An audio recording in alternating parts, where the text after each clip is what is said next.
Väčšina ľudí má predstavu o šťastí úplne naopak.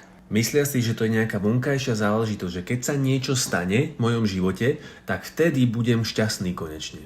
Lenže to je úplne opačné myslenie. Šťastie sa tvorí vnútri teba. Samozrejme rozumiem, že sú v živote situácie, ktoré ti neumožňujú byť šťastný, ktoré sú fakt náročné. Ale tu sa bavíme o tom, že ľudia si stále odkladajú svoje šťastie na základe nejakej predstavy budúcnosti. Keď schudnem, budem šťastný, keď budem mať peniaze, budem šťastný. To nie sú veci, ktoré reálne zmenia tvoj pohľad na šťastie. V momente, ako máš pokryté základné potreby, čo máme to šťastie, že väčšina z nás v tejto lokácii a v tomto čase naozaj máme, tak šťastie sa stáva vecou, ktorá sa deje tu.